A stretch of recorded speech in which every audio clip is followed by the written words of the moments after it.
苏总统普丁本来打算要速战速决的，这如意算盘，即马敢若已经失行失灵啊！伊达不到这个开战的目标，普丁有可能惊险棋，压迫这个欧美等的国家甲乌克兰让步。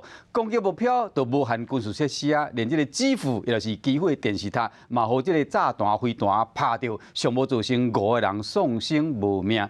白俄罗斯就结果讲，俄罗斯有可能发动地毯式轰炸，包围。基辅，将这个基辅变成一片的火海。啊，为了使这个危机降温，今仔日乌克兰甲俄罗斯有第2回合的谈判，不过因为双方立场差伤济，所以讲这个战争恐惊会继续搁拖落去。乌克兰的首都基辅的电视台，互俄罗斯的飞弹拍到。透过画面会使看到，互飞弹拍到的时。Ukrainian officials say that 5 people were killed.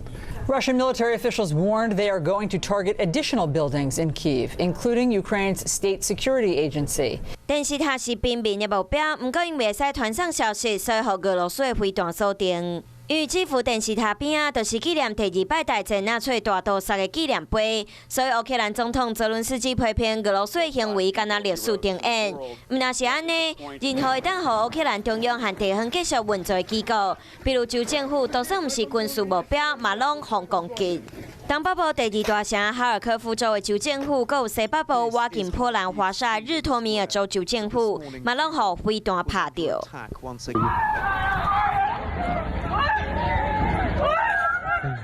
根据美国证实，俄罗斯已经断400多列飞弹攻击乌克兰。普丁为着要赶紧拍赢可能的冒险，用扩大战术的方式来以战止战，真正对西方的核威胁，恐惊嘛毋是干那讲讲的尔。俄罗斯学者讲，普丁已经甲亲人送到西伯利亚的核子掩体，防止核子的攻击。